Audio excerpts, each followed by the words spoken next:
اس لفظ سے. ابھی میں نے یہ بتایا کہ یہ ایک ایسی چیز ہے جو فرق پیدا کرتا ہے کلام کی دو قسموں میں. کلام کی دو قسمیں بتائیں, شعر اور نثر. تو شعر میں خاص بات یہ ہے کہ اس میں عروض سے کام لیا جاتا ہے, اور نثر میں ایسا نہیں ہے. یا عروض یوں بھی سمجھ سکتے ہیں کہ ایک ایسا آلہ ہے جو تولتا ہے کلام کو کہ آخر اس میں شعر کیا ہے اور نثر کیا ہے. اب انسان نے جب نطق سے کام لینا شروع کیا, یعنی کلام کرنا شروع کیا, تو ہم یہ طے نہیں کر سکتے کہ کب سے اس نے شعر کہنا شروع کر دیا تھا. تو جو ہمارے یہاں روایتیں پہنچی ہیں, جو تاریخی کتب میں ملتی ہیں, جیسے تاریخ طبری میں اور اسی طرح کامل التواریخ میں یہ روایت صریحاً موجود ہے کہ حضرت آدم نے اس دنیا میں پہلا شعر کہا ہے. جب حابیل کا قتل ہوا تھا قابیل سے, تو اس واقعے سے اور دنیا پر آ کے جو جنت کی خوشیاں کھو دیں انہوں نے اور وغیرہ وغیرہ, یہ سب معاملات جو تھے اس سے متاثر ہو کے انہوں نے ایک شاعری کو جنم دیا تھا, جس کا بعد میں حضرت ہود کے کاتب نے, یہ ایک نبی ہے حضرت ہود, کاتب کہتے ہیں جو لکھنے والے ہوتے ہیں, جو ساتھ ساتھ ہوتے ہیں, جو باتوں کو اپنے پاس نوٹ کرتے ہیں. تو ان کے کاتب نے اس کا عربی میں ترجمہ کیا, کیونکہ حضرت آدم نے تو عربی میں شعر نہیں کہا تھا, سریانی یا سریانی کہتے ہیں اس زبان کو, دونوں طرح سے تلفظ کیا جاتا ہے. وہ زبان تھی حضرت آدم کی جس میں وہ کلام کیا کرتے تھے.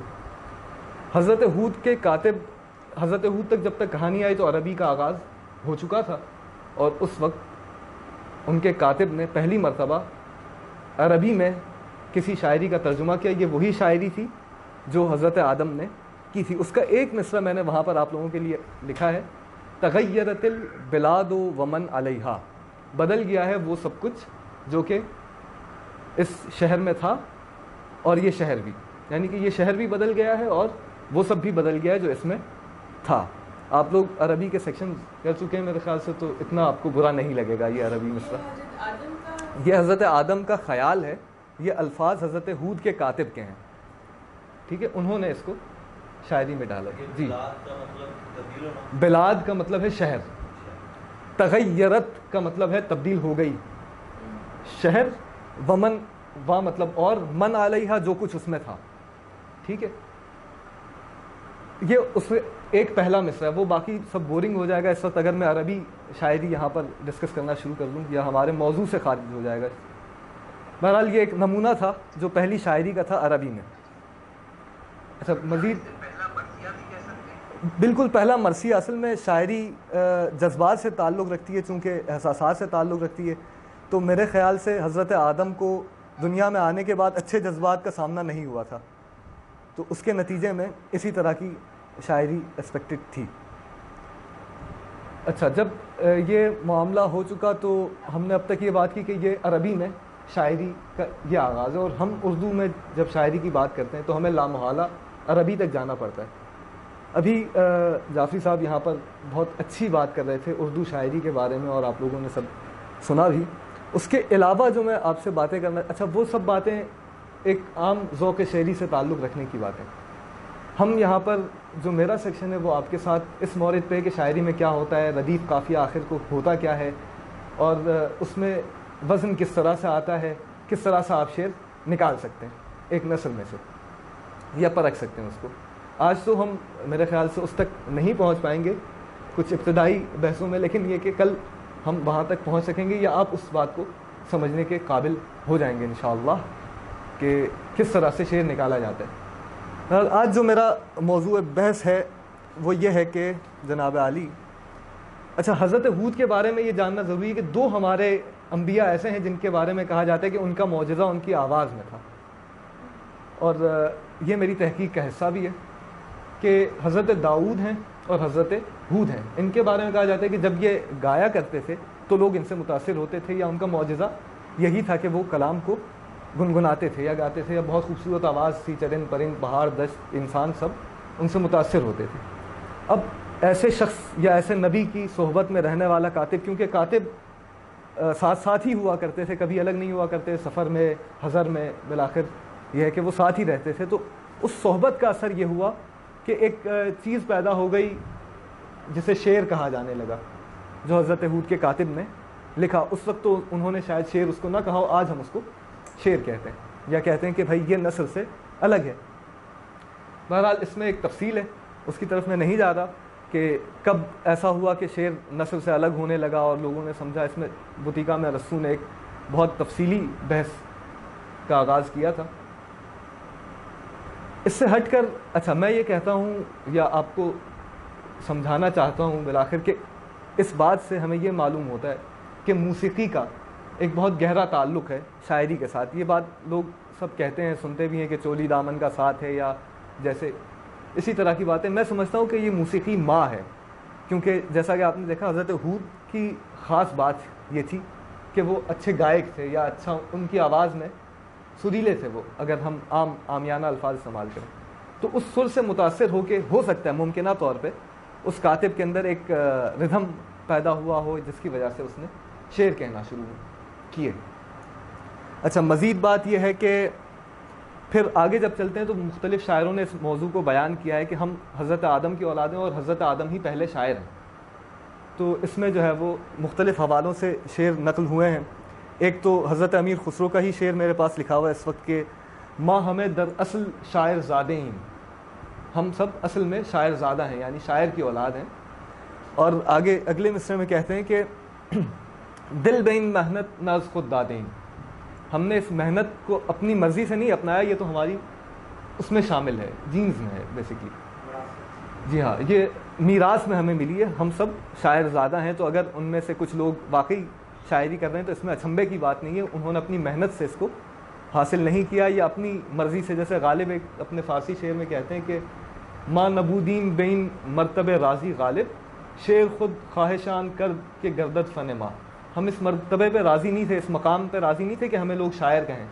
شاعر کہلانا ایک واقعاً بڑا مقام ہے، بڑا مرتبہ ہے، کیونکہ اگلے زمانوں میں جب لوگ کسی کو بہت انٹلیکچوئل سمجھتے تھے تو اسے شاعر کہتے تھے. ایون یہ کہ حضرت محمد کے بارے میں یہ اس پڑھے لکھے معاشرے میں، عرب معاشرہ کہنے کو بدو تھا لیکن وہ علم کے معیارات کو پورا کر چکے تھے اس وقت، تو ان لوگوں نے بھی حضرت محمد کی یہ ساری باتیں اور معاملات کو دیکھ کے انہیں سب سے پہلے جو کہا تھا وہ یہ تھا کہ یہ شاعر ہیں.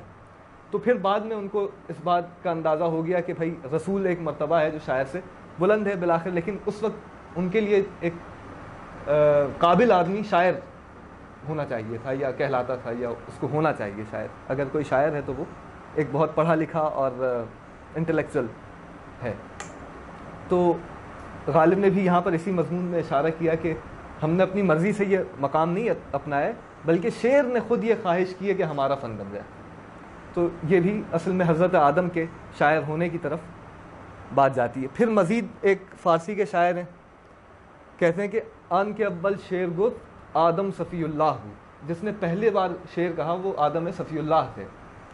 اور تب موضوع حجت فرزندی آدم بود، یہ جو موضوعی طبع ہے، ایک مجھے وہاں تک جانا پڑے گا، فرزندی آدم بود، یعنی کہ یہ جو موضوعی طبع ہے یہ حجت ہے اس بات پر کہ ہم آدم کی اولاد ہیں. اگر ہم میں یہ نہ ہوتی تو پھر ہو سکتا ہے کہ کوئی خامی ہوتی ہمارے شجرے میں، لیکن جب کہ یہ ہے. اب یہ کیا ہے؟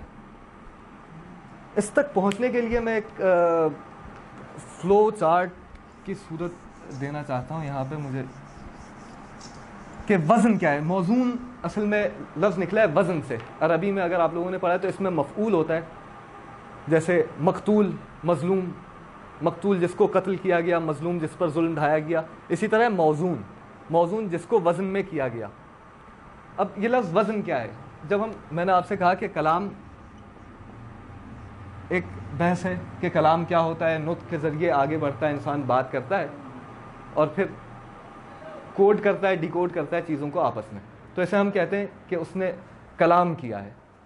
کلام کی ویسے تو اور تعریفات زیادہ جامع ہیں لیکن میں ان کی طرف نہیں جانا چاہتا کہ اصل میں کلام کیا ہونا چاہیے یا ہم جو بات کریں وہ کیا ہونی چاہیے. اس کی بہت دقیق تعریفیں بیان کی گئی ہیں، جیسے کہ کلام کو ایسا ہونا چاہیے کہ وہ فائدہ پہنچائے. اگر میں کوئی اس طرح کی آوازیں نکال رہا ہوں منہ سے جو فائدہ نہیں پہنچا رہی ہیں تو وہ کلام میں شامل نہیں ہوتی ہیں. یا یہ کہ کلام ایسا ہونا چاہیے کہ میں کہوں اور آپ اس پر خاموش ہو جائیں. ٹھیک ہے، تو یہ سب باتیں کلام کے اندر شامل ہیں، لیکن بنیادی طور پہ یہ وہی گفتگو ہے. اب گفتگو کی دو قسمیں. اچھا، جب ہم گفتگو کی بات کرتے ہیں ضروری نہیں ہے کہ ہم منہ سے ہی اس کو ادا کر رہے ہوں، ہم لکھ کے یا جس طرح بھی سمبلائز اس کو کرتے ہیں اشاروں میں حتیٰ. تو نثر اور شعر. یہ ہمارا موضوع بحث نہیں ہے کہ نثر کیا ہے. مضامین، افسانے، کہانیاں، ہم جو عام باتیں کر رہے ہیں یہ سب نثر میں شامل ہیں. ان کے درمیان کیا حائل ہوتا ہے؟ ارسطو کہتا ہے کہ وہ تخیل ہے، آپ کا امیجنیشن. یعنی کہ یہ کلام مخیل نہیں ہے اور یہ کلام مخیل ہے. یہ ایسا کلام ہے جس کے اندر تخیل ہے. ٹھیک ہے. اب اس کلام کے اندر جب ہم بات کرتے ہیں تو اس وقت آپ دیکھیں گے کہ شاعری میں آپ کو مختلف صورتیں نظر آئیں گی. غزل، نظم. میں ان سے آپ کو اصل شاعری کی طرف لے کے جانا چاہوں کیونکہ ان سب سے آپ واقف ہیں. غزل کا نام آپ سنتے ہیں، نظم کا نام آپ سنتے ہیں، تو وہیں سے ہی میں آپ کو اصل شاعری کی طرف لے جانا چاہوں گا. اچھا، اب جب ہم شعر کی بات کرتے ہیں تو ہم سب سے پہلے اس میں یہ بات کرتے ہیں کہ اس میں وزن ہے یا نہیں ہے. وزن کیا ہے یہ میں نے ابھی آپ کو نہیں بتایا، لیکن آپ خود اس کو پہچان لیں گے جب میں اس کو اگر تو اس کے اندر کوئی وزن نہیں ہے تو اسے ہم کہتے ہیں نثری نظم. آج کل آپ بہت جگہوں پر لوگوں کی باتیں پڑھیں گے سوشل میڈیا پہ جو نثری نظم ہوتی ہیں. آپ ان کو دیکھ کے یہ نہیں کہہ سکتے کہ یہ غزل کا شعر لگ رہا ہے یا کوئی باقاعدہ شاعری بھی لگ رہی ہے کہ نہیں لگ رہی ہے. تو جب آپ کسی چیز کے بارے میں یہ گمان کرنے لگتے ہیں کہ یہ باقاعدہ شاعری ہے کہ نہیں تو اسے ہم اصطلاح میں کہتے ہیں نثری نظم. اور اس کی وجہ یہ ہوتی ہے کہ اس میں وزن نہیں ہوتا. ٹھیک ہے. اب جس میں وزن ہوتا ہے اس کی پھر متعدد اقسام ہیں. غزل ہے اس میں، اور نظم ہے جسے ہم صرف نظم کہتے ہیں، اور اسی طرح آزاد نظم ہے. اچھا، بہرحال تو بات یہ چل رہی تھی کہ نثری نظم کا شائبہ تب ہوتا ہے کسی چیز پر کہ جب اس میں وزن نہیں ہوتا. اور یہ باقی جو قسمیں آپ ہر روز جن سے پالا پڑتا ہے، غزل سے، شعر سے، نظم سے، آزاد نظم سے، یہ آپ کی وزن والی شاعری ہے. ایسی شاعری ہے جس میں وزن ہوتا ہے. اب یہ جو وزن کا لفظ آ رہا ہے بار بار، یہ اصل میں علم عروض پہچانتا ہے کہ وزن کیا ہے، کیونکہ علم عروض کا موضوع ہے وزن شعر، شعر کا وزن. اب شعر کا وزن کہنا کیا معنی رکھتا ہے؟ صحیح ہے. نظم اور آزاد نظم میں کیا فرق ہے؟ میں آپ کو لے کے چلتا ہوں اس وقت تک جب آپ وزن تک آئیں گے تو پھر آپ نظم میں اور آزاد نظم میں اور نثری نظم میں اور غزل سب میں فرق کر پائیں گے. دیکھیں، وزن ویسے تو تولنے کو کہتے ہیں. اب آپ نے ہمیشہ دیکھا ہوگا کہ غزل میں، غزل کیونکہ ہم زیادہ اس سے ملتے جلتے رہتے ہیں، غزل سے آشنائی ہماری اچھی ہے، تو اس کی مثال دے رہا ہوں میں. 2 لائنیں لکھی ہوئی ہوتی ہیں، کبھی کبھی یہی 2 لائنیں اس طرح لکھی ہوئی ہوتی ہیں. ٹھیک ہے، آمنے سامنے لکھی ہوتی ہے، کبھی اوپر نیچے لکھی ہوئی ہوتی ہیں. یہ غزل کی بات کر رہا ہوں میں. تو ان دونوں کا ایک ترازو میں برابر ہونا وزن کہلاتا ہے. اب ان میں الفاظ کس طرح برابر ہوتے ہیں، کیا معاملات پیش آتے ہیں، وہ سب علم عروض اس کو بتاتا ہے کہ یہ کس طرح ہوتا ہے. اس سے مقصد یہ ہوتا ہے کہ ہم شعر کہہ سکیں. مطلب اگر کوئی شاعر ہے تو وہ کس طرح سے شعر کہتا ہے، یا اس کے پیچھے کیا میکینزم ہوتا ہے اس کے پاس، یا کیا علوم ہوتے ہیں جو اس کی مدد کرتے ہیں. قافیہ ردیف تو بچوں کو سمجھ میں آنے والی چیزیں یا بنیادی طور پہ اکیڈمکس میں پڑھائی جانے والی چیزیں، اور ان میں کوئی ایسی سائنس نہیں ہے. جو فرق ایجاد کرتی ہے چیز وہ یہ ہے کہ آپ کے مصروں میں وزن ہے یا نہیں ہے، آپ کی شاعری موزوں ہے یا نہیں ہے. کیونکہ میں نے بتایا کہ یہ تقسیم جو میں نے دکھائی آپ کو، جو نثر اور نظم کو الگ کر رہی ہے، وہ ارسطو کی تھی جو تخیل کی بنیادوں پہ کر رہا تھا. عربی میں جب شاعری شروع ہوئی تو انہوں نے شرط لگائی کہ بھائی اگر وزن ہوگا تو ہم اس کلام کو شعر کہیں گے، نہیں ہوگا تو نہیں کہیں گے. لیکن اب جدید دور میں آنے کے بعد اب ایک نثری نظم ایجاد ہو گئی ہے جو اپنے نام سے بتا رہی ہے کہ میں نثر ہوں. بیسیکلی نظم نہیں ہوں، میں نثری ہوں، لیکن اس میں تخیل ہے، اس لیے اس کو اب ہم نثری نظم کہہ کے، یا جو ابھی اس وقت ویسٹرن زبانوں میں لکھی جا رہی ہے شاعری کے نام پہ. ان لوگ کے یہاں میٹر کا تصور اب تقریباً ختم ہو چکا ہے، لیکن ہمارے یہاں اب بھی جو شاعری جس کو ہم شاعری کہتے ہیں وہ وزن میں ہوتی ہے.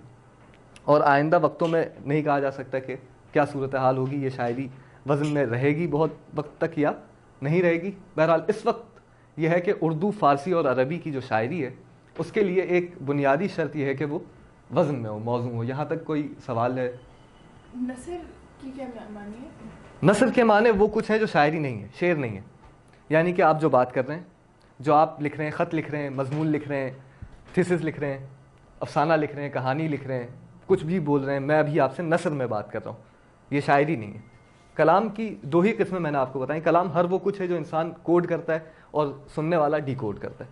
اس کا اپنے اندر کوئی مطلب نہیں ہے نثر کا. نثر کا اپنے اندر مطلب ہے, جی ہاں, یہ متبادل لفظ تھا, البتہ مطلب تو نہیں تھا. خیر, تو اس کو منطقی طور پہ اس طرح تقسیم کرتے ہیں کہ ہر وہ چیز جو شعر نہیں ہے وہ نثر ہے.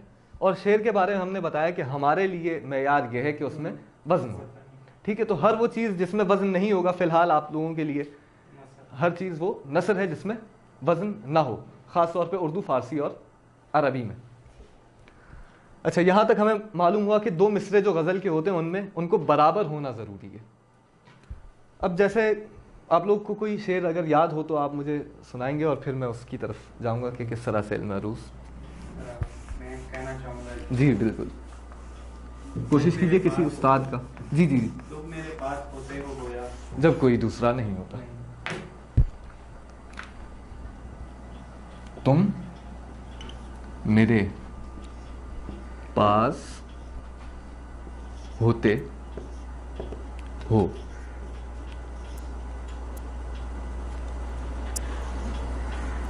گویا. پڑھنے میں دشواری تو نہیں ہے آپ لوگوں کو؟ ٹھیک ہے, تم میرے پاس ہوتے ہو گویا, یہ ایک مصرع ہے.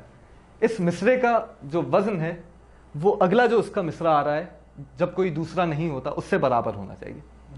اچھا, یاد رکھیں کہ ہمارے پاس علم عروض کی جو زبان ہے وہ ریاضی ہے, میتھمیٹکس ہے.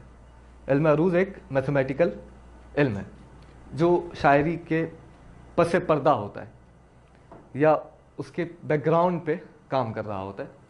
تو لہٰذا آپ کبھی بھی یہ تصور نہ کیجئے کہ اگر کوئی شعر آپ کے سامنے آ رہا ہے تو وہ بس حلے میں آ گیا ہے اور اس کے پیچھے علوم نہیں ہے. 6 علوم ہیں علم عروض کی طرح جو شاعری کے پیچھے کام کر رہے ہوتے ہیں, اور آپ ان سے ظاہر ہے کہ لطف اندوز ہو رہے ہوتے ہیں. آپ کو کبھی بھی کسی پینٹنگ کے بارے میں یہ اندازہ نہیں ہوتا کہ جو پینٹر اس کو جب پینٹ کر رہا تھا تو کس طرح کا قلم استعمال کر رہا تھا, کس طرح کے رنگوں سے اس نے یہ رنگ بنائے ہیں, اور خیالات کیا تھے.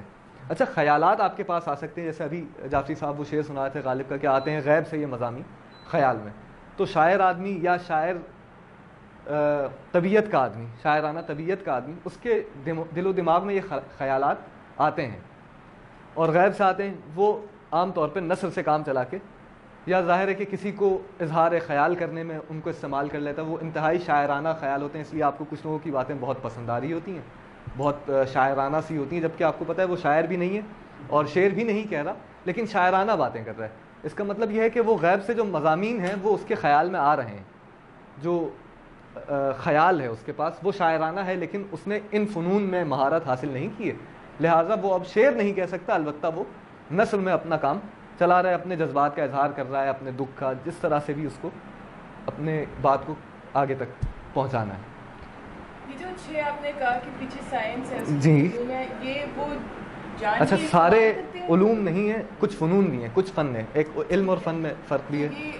یہ خود انٹینشنلی استعمال کی جاتے ہیں شاعری کرنے کے لیے. دیکھیے, ابتدائی طور پہ تو ایسا نہیں ہوتا, لیکن استادی حاصل کرنے کے لیے ایک باقاعدہ, جب اپنے آپ کو کوئی شاعر پہلے تو جرمز ہوتے ہیں, وہ ظاہر ہے کہ شعر کہہ رہا ہوتا ہے, ایک جیسے تیسے چل رہی ہے کہانی, اس کو اچھا ایک مینٹر استاد مل گیا تو اس نے اس سے سیکھے اور پھر اس میں مہارت جتنی حاصل کی اتنا بڑا وہ شاعر بنا, استاد بنا, یا بہرحال جو بھی تھا. ٹھیک ہے, تو اس کی زبان ہمیشہ بائنری ہوتی ہے علم عروض کی, جس سے وہ چیزوں کو دیکھتا ہے. تو ہمارے پاس جدید جو نظام ہے عروض کا, قدیمی نظام کی بات نہیں کر رہا میں, شاید کل اس پہ ایک روشنی ڈالوں گا کہ وہ لوگ کس طرح کرتے ہیں, لیکن اس وقت ہم چیزوں کو سن کے ان کا اندازہ لگاتے ہیں. ٹھیک ہے, کہ آوازیں چھوٹی ہیں یا بڑی ہیں. ہماری بنیاد صرف اس پہ ختم ہو جاتی ہے وزن کی, کہ آواز جو آپ کے منہ سے نکل رہی ہے, جو لکھا ہوا ہے اس کی اہمیت نہیں ہے, کیونکہ ہم بہت ساری چیزیں ایسی لکھتے ہیں جو پڑھتے نہیں ہیں, اور بہت ساری چیزیں پڑھ رہے ہوتے ہیں جو لکھی ہوئی نہیں ہوتی ہیں الفاظ میں.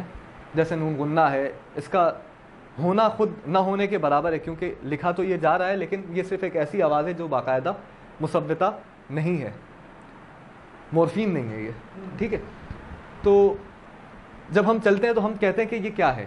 اچھا, یاد رکھیے کہ آپ لوگوں نے چونکہ عربی, فارسی اور کی کلاسز لے لی ہیں, تو آپ کو ان 4 حرکات کا اندازہ ہوگا یہ زبر ہے، یہ زیر ہے، اور یہ پیش ہے، اور یہ ہے سکون. ٹھیک ہے، تو ان کا جاننا بہت ضروری ہے. اور دوسری بات یہ کہ آپ جو لفظ پڑھ رہے ہیں اس کو ٹھیک طرح پڑھنا بہت ضروری ہے. اب جیسے یہ لکھا ہوا ہے تم میرے، یہ لفظ دو طرح سے پڑھا جاتا ہے، میرے پڑھا جاتا ہے اور پڑھا جاتا ہے میرے. تو اسی طرح ہوتے، اسی طرح گویا. اب کوئی اس کو گویا پڑھے تو یہ لفظ وزن سے نکل جائے گا کیونکہ اس نے پڑھائی نہیں ہے، کیونکہ یہ لکھا ہوا ہے گویا اور اس کو گویا بھی پڑھا جا سکتا ہے. تو ضروری یہ ہے کہ آپ عروض تک پہنچنے سے پہلے ان سب باتوں کا خیال رکھیں کہ آپ جو لفظ پڑھ رہے ہیں وہ بالکل ٹھیک پڑھ رہے ہیں. اور اس کے لیے ایک ہی سند ہے اور وہ ہے اہل زبان. ٹھیک ہے، اردو بولنے والے جس طرح سے وہ لفظ ادا کرتے ہیں آپ اس طرح ادا کریں گے تو بہرحال آپ کا وہ لفظ ٹھیک مانا جائے گا اور عروض میں آپ کامیاب ہو جائیں گے. ورنہ آپ دیکھیں گے کہ آپ کے مصرے برابر نہیں ہو پا رہے. ٹھیک ہے. اچھا، ان حرکات کو یاد رکھیں، ان میں سے ہر ایک ایک چھوٹی آواز ہے. ٹھیک ہے، یہ جو آخری والا ہے اس کی مجھے یہ سکون ہے، اس کو اس طرح بھی لکھتے ہیں پیش جزم. اچھا جزم، ٹھیک ہے. یا اس طرح بھی لکھتے ہیں. اب کوئی اور چیز نہیں رہ گئی ہوگی. ٹھیک ہے، تو ان تینوں طریقے سے اس کو لکھا جاتا ہے. سکون جزم کہتے ہیں اسے. یہ زبر ہے، یہ زیر ہے، یہ پیش ہے اور یہ سکون ہے. یہ سب چھوٹی آوازیں. ابھی آپ کو صرف یہ جاننا ہے کہ چھوٹی آوازیں کیا ہیں اور بڑی آوازیں کیا ہیں. بہت آگے کی بات میں نہیں کر رہا، صرف یہ آپ سے کہنا چاہ رہا ہوں کہ یہ چھوٹی آوازیں ہیں ساری. اس کے بعد بڑی آوازیں کیا ہیں؟ ان کے علاوہ تو کوئی حرکات نہیں ہے ہمارے پاس، کیونکہ جب آپ ادا کرتے ہیں جیسے تے پہ پیش ہے، میم پہ سکون ہے، میرے پہ زیر ہے، رے پہ زبر ہے یا زیر جو بھی، یہ دونوں چلتے ہیں بڑی اے کے ساتھ. اس پہ پھر سکون ہے، پھر پہ الف سے پہلے زبر ہے، پھر سکون ہے الف پہ. اسی طرح یہ لگے ہوئے ہیں. ان کے علاوہ کوئی ایک شرط بھی تو ہوتی ہے. تشدید ایک ملاپ ہوتا ہے اس کا اور اس کا یا اس کا. یعنی کہ جیسے گویا میں گاف گا وئی یہ، اور ایک اور یہ، پھر الف پھر سکون، یہ ہے گویا. یہ ہے تشدید آپ کی. تو یہ انہی کا ملاپ ہے. ٹھیک ہے، تو یہ کوئی نئی چیز نہیں ہے. ان کے علاوہ کچھ بھی نہیں ہوتا. تشدید بھی ہم اس لیے استعمال کرتے ہیں تاکہ ہمیں ایک لفظ، ایک حرف دو مرتبہ نہ لکھنا پڑے. تو تشدید خود ایگزسٹ نہیں کرتی علامتوں میں. یہ سب علامتیں جو ہیں آپ کی یہ چھوٹی آوازیں ہیں. ان کو آپ چھوٹی آوازیں کہیں، جو بھی اس کا نام رکھ دیں، ایکس وائی زیڈ. ٹھیک ہے، لیکن یہ ایک پارٹ ہے عروض کی زبان کا. دوسرا جو حصہ ہے وہ ہے ان تینوں، یعنی کہ زبر، زیر اور پیش، ان کا ملاپ. میں تو سکون اس قدر بتا سکتا ہوں کہ حرکت سے ہونٹ پہ ایک حرکت سی پیدا ہوتی ہے، کیونکہ ان سب کے نام عربی میں ہونٹ کی حرکت کے حساب سے رکھے گئے.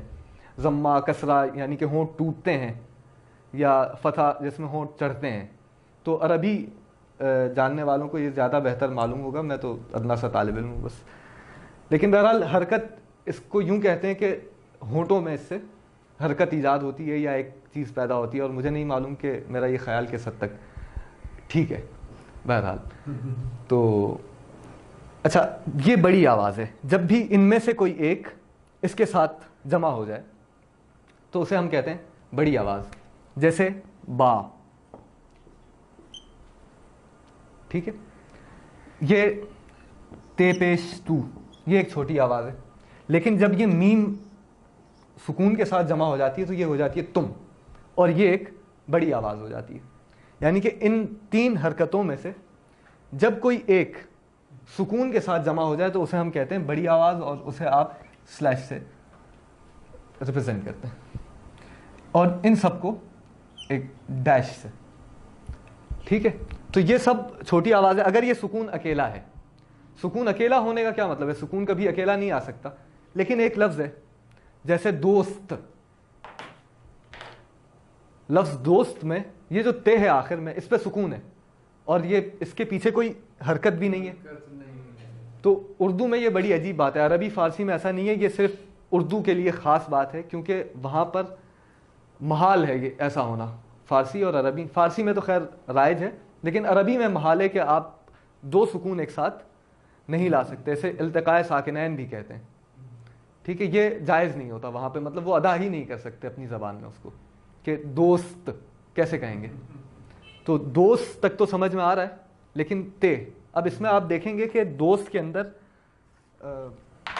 حرکتیں کس طرح سے چل رہی ہیں، دال واو سین تے، تو یہ تو پیش ہو گیا، یہ ہو گیا سکون، یہ ہو گیا سکون، اور یہ ہو گیا سکون. جہاں عربی میں دو ساکن جمع نہیں ہو سکتے، وہاں اردو میں ہمارے پاس 3 ساکن جمع ہو جاتے ہیں، اور اللہ جانے اردو بولنے والے کیسے اس کو نکال لیتے ہیں منہ سے. واو کے اوپر پیش ہے اصل میں، واو کبھی پیش نہیں لے سکتا، کیونکہ ساکن سے پہلے ہمیشہ دوست، ضروری نہیں آپ دوست ہی پڑھیں یا دوست پڑھیں، اس کی آواز ہے، یہ اس کی آواز ہے. یہ تو صرف یہاں پر بحیثیت ایک ساکن، ایک جس کے اوپر تکیہ کیا جا رہا ہے وہ موجود ہے. تو یہ دال کی ہی آواز ہے جو یہاں تک پہنچے گی، اور اردو والے کس طرح نکالتے ہیں یہ واقعی اہل عرب کے لیے تعجب کی بات ہے. یا فارسی بولنے والے کس طرح سے سکون کی کوئی آواز نہیں ہوتی. اب میں آپ سے کہوں کہ سین پہ سکون لگا کے آپ پڑھ کے بتائیں، میں آپ سے کہوں گا دال پہ زبر لگائیں، آپ کہیں گے دا دی دو. اب میں کہوں گا سکون لگائیں تو آپ کیا کریں گے؟ ٹھیک ہے، یہ ان کے یہاں امکان نہیں ہے. یہ آدھی آواز کہلاتی ہے، اور یہ انہی میں سے ہوتی ہے جو آپ آخر میں دا کریں گے، کچھ نہ کچھ کریں گے بالآخر، لیکن وہ سکون نہیں ہوگا. جیسے الف پہ سکون ہے با، اب الف کو میں کہوں کہ آپ سکون لگا کے دکھائیں، پہلے تو یہ زبر کی حرکت کو کھینچ رہا تھا، لیکن اب سکون اس پہ نہیں آ سکتا. تو ایسی عجیب چیزیں مل جاتی ہیں آپ کو اردو میں، جس کی وجہ سے ہم سکون کو اگر یہ الگ سے آ جائے، کسی حرکت سے نہ ملا ہو، اس کو بھی چھوٹی آواز تصور کرتے ہیں. ٹھیک ہے، اچھا، تو میں نے آپ سے یہ گزارش کی کہ ہمارے پاس 2 طرح کی آوازیں، ایک چھوٹی آواز ہے اور ایک بڑی آواز ہے. دیکھتے ہیں ذرا اس مصرے میں کیا معاملہ بنتا ہے. ایک تو ہے یہ تم، ایک بڑی آواز ہے، پیش ہے اور پھر سکون ہے. تم میں، اب اس میم کے بعد اس پہ جو زیر لگی ہوئی ہے، اس کے بعد کوئی سکون نہیں ہے، کیونکہ میرے، ٹھیک ہے، یہاں پر سکون ہے، یہاں پر سکون نہیں ہے، تو یہ رہ گئی صرف ایک چھوٹی آواز. پھر رے کے بعد زبر اور سکون جمع ہوئے، پھر یہ ایک بڑی آواز بن گئی ہے، تم میرے. اب یہ پا ایک بڑی آواز ہے، پے پہ زبر ہے اور پھر سکون ہے. اب دیکھیں یہاں پر آ گیا پاس میں، اب یہ سکون کیسے آ گیا اور ہم اسے ادا کیسے کر رہے ہیں؟ تو بہرحال کر رہے ہیں. پاس، یہ تو ہو گئی بڑی آواز، اور یہ ہو گئی چھوٹی آواز. ہو، یہ ایک بڑی آواز ہے کیونکہ یہ پیش ہے اور یہ سکون ہے. ہو، اچھا، اب ہم اسے پڑھیں، تم میرے پاس ہوتے ہو گویا، ہو تے ہو، تو ہم نے اس کو چھوٹی آواز پڑھا ہے. ویسے تو ہوتے یہ تھی پوری 1-2 بڑی آوازیں، لیکن اس میں ہم نے اس کو پڑھا تم میرے پاس ہوتے ہو گویا. کیا پڑھا؟ ہوتے ہو گویا. تو اسے ہم گنیں گے چھوٹی آواز، کیونکہ میں نے آپ سے کہا کہ جو ہم لکھتے ہیں ضروری نہیں ہے کہ وہ ہم پڑھیں. اسی طرح یہ لکھا تو میرے جاتا ہے، لیکن ہم اس کو پڑھتے ہیں میرے. ہم دونوں طرح سے پڑھ سکتے ہیں، لیکن اس شعر کو جب ہم پڑھتے ہیں تو کس طرح پڑھ رہے ہیں یہ ضروری ہے جاننا. اسی لیے آپ جب دیکھیں گے کوئی شعر وزن سے ادھر ادھر جا رہا ہے تو یہ دیکھتے ہیں کہ لفظ کوئی ایسا تو نہیں ہے جس کو 2 طرح سے پڑھا جاتا ہے.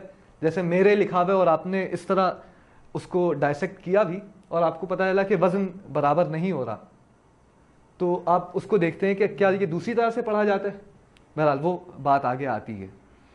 ہو تے، اب تے کو ہم نے چھوٹی آواز میں پڑھا، لہٰذا لکھا بھی چھوٹی آواز.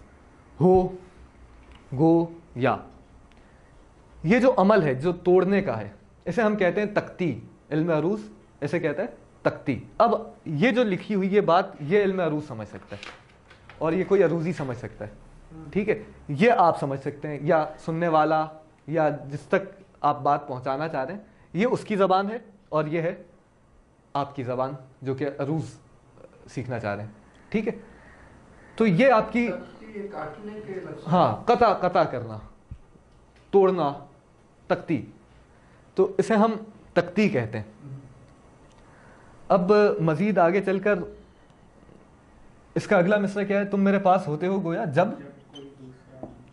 کوئی دوسرا نہیں ہوتا. اچھا یہاں تک کوئی سوال پیش آ رہا ہے تو وہاں سے بھی اور یہاں سے بھی آپ فی الحال پوچھ سکتے ہیں تاکہ اگلے مرحلے میں داخل ہوں. ٹھیک ہے, تو ابھی تک کوئی سوال نہیں ہے, ہم اگلے مرحلے میں جاتے ہیں. اب آپ دیکھیں گے کہ یہ جب ایک بڑی آواز ہے, زبر. اب یہ میں لکھ رہا ہوں اس لیے تاکہ کوئی ایسی بات نہ ہو, ورنہ یہ سب کرنے کی ضرورت نہیں ہے, آپ سیدھا سیدھا چلتے جاتے ہیں. جب پڑھتے ہیں, جب کوئی کو چھوٹا پڑھتے ہیں اور ای بڑا پڑھتے ہیں, تو یہ آگے کو ای. بے میں جب نہیں, یہ تو پچھلی والی سے ملا ہوا ہے. میں نے کہا کہ جب سکون الگ ہو, کسی سے ملا نہ ہو, تو وہ چھوٹی آواز ہے. جب کسی حرکت سے ملا ہوا ہے زبر زیر پیش سے, تو وہ بڑی ہی آواز ہے. تو جب کو ای, دو س را, ٹھیک ہے. اب یہاں پر دیکھیں یہ سکون ملا ہوا نہیں تھا کہ پیچھے کسی زبر یا زیر یا پیش سے, کیونکہ یہاں پر پیش ہے, یہاں پر سکون ہے. اب اس کے پیچھے سکون ہے, کوئی حرکت نہیں ہے, زبر زیر پیش نہیں, لہٰذا یہ چھوٹی آواز ہے. دو س را, نہ ہی ہو تا. اب یہاں پر نون غنہ کو ہم نے نہیں گنا, ہی ہو تا. تو اب آپ دیکھیں گے کہ یہ برابر ہو گئے. نہیں میں نے نون جو کہ زبر ہے, دیکھیں میں نہیں کو نکال دیتا ہوں, نہ ہی, یہ ہمارے پاس جب ہم بولتے ہیں تو آپ نہیں بولیں یا نہیں بولیں ایک برابر ہے, ٹھیک ہے. یہ نون ہے, نہ چھوٹی آواز, پھر ہے, پھر یہ ہے, یہ بڑی آواز. یہاں پر ہی ختم ہو گیا اور ہو اور تا. تو اب آپ دیکھ رہے ہیں کہ یہ برابر ہو گئے. جب یہ برابر ہو جاتے ہیں, اس کو ہم کہتے ہیں وزن نکالنا, تختی کرنا. جب یہ تختی برابر ہو جاتی ہے تو پھر ہم کہتے ہیں کہ ہاں اب یہ شعر ہے, بالکل برابر ہے. اگر نون غنہ کو بولیں یا نہ بولیں, دیکھیں میں ایک مثال دیتا ہوں نا, آپ کہیں نہیں اور اب کہیں نہیں, کیا فرق پڑا بڑی آواز اور چھوٹی آواز کے حساب سے؟ ایک نہ ہے اور ایک ہی ہو یا ہی ہو, ایک برابر ہے, ٹھیک ہے. اس لیے نون غنہ کبھی بھی شامل نہیں ہوا کرتا تختی میں. یہ جو آپ نے اس شعر کی تختی نکالی ہے تو بالکل ایگزیکٹ آئی ہے. اگر کسی شعر کی تختی ایگزیکٹ نہ آئے لیکن چھوٹی بڑی آوازیں ایک جیسی ہوں تو وہ بھی برابر ہوگی. چھوٹی بڑی آوازیں کیسے ایک جیسی ہوتی ہیں؟ جب تختی ایک جیسی ہوگی تو چھوٹی بڑی آوازیں الگ ہو نہیں سکتی نا. یہ چھوٹی بڑی آوازیں ہی تو ہیں جو آپ نے لگا دی ہیں یہاں پہ. آرڈر کی بات کر رہے ہیں. آرڈر کی بات کر رہے ہیں. کیا مطلب؟ مطلب اس کا آرڈر اسی طرح آیا جس طرح اوپر والی کا نیچے والی کا بالکل سیم ہے. بالکل. اگر کسی کا سیم نہ آئے تو وہ شعر نہیں ہے. اچھا, سیم ہونا ضروری ہے. اسی کو تو ہم کہہ رہے ہیں کہ یہ وزن ہے, اور عروض پہلے یہ نکالتا ہے اور پھر دیکھتا ہے کہ برابر ہے یا نہیں ہے. اگر برابر ہے تو یہ شعر ہے, نہیں ہے تو آپ کی چھٹی. کسی ایک پوائنٹ پہ چینج ہو جاتا ہے, کہیں بھی کوئی ایک چیز بھی تبدیل ہو جائے گی تو اس کا مطلب ہے کہ برابر نہیں ہے. برابر ہونے کا مطلب برابر ہونا ہوتا ہے. اس میں ایسی بات نہیں ہے کہ نہیں یہ تو 99% تقریباً برابر تھا. اسی لیے ہم نے جو زبان اختیار کی ہے وہ ایسی ہے جس کے اندر کوئی گنجائش نہیں ہے. کیا ان کو یہ معلوم ہے کہ الفاظ کس طرح ادا ہوتے ہیں؟ بھائی ہمارا یہ مسئلہ نہیں ہے, وہ سن سکتے ہیں یا بول سکتے ہیں. کیا ان کو الفاظ کا تلفظ معلوم ہے؟ اگر ان کو تلفظ معلوم ہے تو وہ یہ سب کچھ کر سکتے ہیں. اگر ان کو تلفظ نہیں معلوم ہے, ابھی جیسے یہ ہم پڑھ رہے تھے خمار آلود, ٹھیک ہے, تو وہی جبکہ بہت برا تلفظ نہیں تھا. زیادہ سے زیادہ اردو زبان والے شاید آپ کو ٹوکیں گے کہ یہ کیا بول رہے ہو میاں, ورنہ عام آدمی جو دوسرے لوگ ہیں اردو بولنے والے وہ اس پہ نہیں آپ کو روکیں گے کہ خمار آلود بالکل ٹھیک تلفظ کر رہے ہیں. پھر بھی یہ غلط ہے. تو ہمارا مدعا سارا یہ ہے کہ کیا اس کے ذہن میں یہ خاکہ ہے کہ جس طرح وہ اس طرح بولتے ہیں, ہم بولتے ہیں نا کہ آئین زین, وہ بولتے ہیں آئے زین, بس ان کا سینٹینس اس طرح سے ہوتا ہے. مطلب وہ بس جلدی سبجیکٹ بتاتے ہیں, اپنے آپ کو اس طرح لکھتے ہیں. تو اس کے لیے یا تو پھر انہی کی لینگویج میں کوئی شاعری ہو, ہاں یہ ہو سکتا ہے. لیکن ان میں بھی کیا ان کے دماغ میں لفظوں کا اور ان کے تلفظ کا تصور بنتا ہے یا نہیں بنتا, یہ کون طے کرے گا؟ جس نے کبھی کوئی لفظ نہیں سنا اس کے ذہن میں وہ تاثر نہیں بن سکتا. کوئی ہے شاعر جو میں نے بھی نہیں سنا. رائٹرز ہوتے ہیں شاعر, یہ اب گوگل کریں کل بتائیے, کیونکہ اتنا ہم باریکی سے وہ کر رہے تھے نا, تو میرے دماغ میں ہے کہ جو یہ نہیں کر سکتا پھر اس کے لیے نہیں, بہت باریک کام نہیں ہے. اگر آپ کو ایک مرتبہ اس میں ملکہ پیدا ہو جائے کہ جو آپ ادا کر رہے ہیں اس کو آپ چھوٹی آواز اور بڑی آواز میں بانٹ سکیں تو پھر یہ کوئی کام نہیں ہے. یقین کریں کوئی کام نہیں ہے. مطلب اس چیز کی آپ کو پریکٹس ہو گئی کہ آپ اپنی آواز کو سن رہے ہیں اپنے کانوں سے. تو اس کی ایک پریکٹس یہ بھی ہو سکتی ہے کہ ریکارڈ کر کے آپ سنیں اور پھر تختی لکھتے جائیں, کیونکہ لکھے ہوئے سے لکھنے جائیں گے تو پھنس سکتے ہیں کئی جگہوں پر, پھر تو کام بہت خراب ہونے والے. تو ایک طریقہ یہ بھی ہے کہ آپ ریکارڈ کریں اور اس کو خود سنیں اور پھر تختی کر لیں. ایک مرتبہ آپ کی اگر عادت بن گئی, دیکھیں یہ لیکچر ختم ہو گیا, تختی آپ کو آ گئی ہے اب میرے حساب سے. اب اس میں ایک ملکہ ہے, پریکٹس ہے, جو جتنا زیادہ آپ کرتے جائیں گے یہ بہت آسان ہوتی جائیں گی. مطلب ایسا ہوگا کہ مصرع چلے گا اور تختی دماغ میں چلے گی. یہ بھی ایک زبان ہے نا, علم عروض کی زبان ہے, تو آپ کو یہ دماغ میں چلے گی. ضروری نہیں ہے چلنا, یہ اس وقت آپ کو کام آئے گی جب آپ چیلنج کرنے جائیں کہ یہ شعر ہے یا نہیں, اینالائز کرتے ہو. بالکل. اور یہ رول جو ہے یہ اردو یہ رائٹ ہینڈ اسکرپٹ پہ اپلائی ہوتا ہے نا, جو لیفٹ ہینڈ اسکرپٹ ہے اس پہ. دیکھیں یہ علم عروض کی زبان ہے, اور علم عروض بتا چکا ہوں میں بار بار کہ عربی سے فارسی میں اور فارسی سے اردو تک پہنچا ہے, تو یہ انہی زبانوں میں ہے. اچھا آپ پنجابی میں لے سکتے ہیں, یہ جو ان کی ٹھیک ہے اس طرح کی زبانیں جن کے اندر صوتی نظام یہی والا استعمال ہوتا ہے. واقعی یہ ہے کہ کچھ نہ کچھ صوتی نظام اور لینگویج انگلش کا اپنا ہے, بالکل ہے, اس میں میٹر ہے, ان کو میٹرز میٹر بالکل ہیں, وہاں پر ہیں میٹرز. انگریزی میں 1800 صدی تک چلتے ہیں کچھ حساب کتاب ان کا, لیکن وہ اس طرح سے نہیں چلتے. وہ جو ان کا اپنا حساب کتاب ہے, ان کی زبان جیسے بولی جاتی ہے وہ نیچرلی اس سے بنتے ہیں. جیسے کہہ رہے ہیں نا اہل زبان جیسے بولے گا اس سے آپ نے شعر ویسے پڑھنا ہے. تو آپ لوگ اپنے آس پاس کچھ اہل زبان تلاش کر کے رکھیں جن سے آپ زیادہ باتیں سنیں. یہ صرف سننے کا عمل ہوتا ہے. میں خود اہل زبان نہیں ہوں ٹھیک طرح سے, تو لیکن یہ ہے کہ آپ اگر اہل زبان سے کچھ سن رہے ہوتے ہیں, زیادہ تر پہلے تو, اب تو خیر ایسا نہیں ہے, لیکن پی ٹی وی دیکھنے سے زبان اچھی بھی ہو جایا کرتی تھی کیونکہ اس میں اہل زبان لوگ ہوتے تھے. اب میں نے دیکھا ہے کہ ایسا نہیں رہا, لیکن بہرحال نسبتاً بہتر ہے. تو زبان کے تلفظ میں اب بہت سے الفاظ بہت غلط طریقے سے تلفظ کر رہے ہوتے ہیں. جب آپ غالب کی شاعری پڑھنے جاتے ہیں, میر کی شاعری, آپ اپنے حساب سے اس کو اس طرح پڑھ رہے ہوتے ہیں اور آپ کو وہ بالکل مزہ نہیں دے رہی ہوتی. آپ ایک مرتبہ وزن میں پڑھنا شروع ہو جائیں تو آپ خود محسوس کریں گے شعر کتنی خوبصورتی سے آپ پڑھ سکتے ہیں. جیسے ابھی وہ جعفری صاحب آپ کو پڑھ پڑھ کے سنا بھی رہے تھے, وہ عروض سے واقف ہیں, وہ بعد میں مجھے پتہ چلا, لیکن بہرحال یہ کہ اور بالکل ایسا ہی ہے. تو آپ کو مزہ آتا ہے پڑھنے میں. اچھا ان کے بعد ایک بات آتی ہے, وہ بات نکالنے کی اس کا اصل فرق بات تو یہی ہے. علم عروض کی جو خاص بات ہے وہ یہی ہے کہ یہ جو ہے وہ آپ کے شعر کو نثر سے مختلف کرتا ہے. اور اس کے مزید کچھ میدان آتے ہیں آگے جن کے بارے میں کل میں ایک تذکرہ کروں گا, لیکن اہم اس کا جو اصل کام ہے وہ یہی ہے کہ شعر کو نثر سے الگ کرے. اب یہی اگر نثر لکھی ہوگی اور 2 لائنیں نثر کی ہوں گی تو اس میں یہ وزن نہیں ہوگا. مزید کچھ یہ سوال آ رہا ہے لکھ کے انہوں نے سوال, وائی از اٹ ناٹ, اچھا یہ کہ اسکولوں میں اور کالجز میں سکھایا کیوں نہیں جاتا؟ کیونکہ ان کا مقصد شاعر پیدا کرنا نہیں ہوتا یا نقاد پیدا کرنا نہیں ہوتا. یا سمجھ نہیں, وہ چاہتے نہیں کہ لوگ شعر کے جو فنی یا صوتی, مجھے نہیں معلوم کہ اگر اسکولوں میں میوزک کلاسز ہوتی ہیں تو ان میں کتنے راگ سکھائے جاتے ہیں. میں ایسے سوال کر رہا ہوں آپ کے نظریے سے, وہ کر رہے ہیں. نہیں, میں ایک اور مزید ایک سوال کر رہا ہوں کہ جہاں اسکولوں میں میوزک کلاسز ہوتی ہیں وہاں پر کتنی راگ اور سر کی گہرائیاں سکھائی جاتی ہیں. وہ سکھانی چاہیے, یہ بھی سکھانا چاہیے, لیکن ایسا ہوتا نہیں. ہاں وہ یہی کہہ رہی ہے, تو کیوں نہیں ہوتا؟ کیونکہ نصاب اس وقت ہمارا اس کا متحمل نہیں ہو سکتا.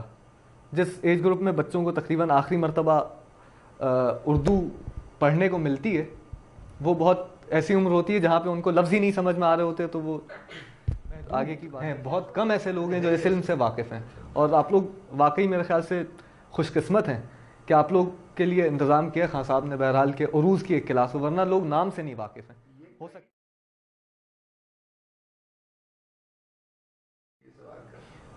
نہیں, میں نے کہا نا کہ اس علم کے بارے میں اب لوگ زیادہ جانتے نہیں ہیں. جو جانتے ہیں کتابیں نہیں ہیں اس علم پہ, اور جو کتابیں ہیں وہ سمجھ ہی نہیں آتی ہیں اور نایاب ہیں. مطلب ایک کتاب ہے بحر الفصاحت جس کے اندر عروض کا بنیادی تذکرہ ہے, ٹھیک ہے, اور یہ کتاب بھی اب دستیاب ہو رہی ہے, ورنہ 2 سال پہلے میں خود مارا پھر رہا تھا کہ یہ کتاب مجھے مل جائے, لیکن اب بہرحال اب جی ہاں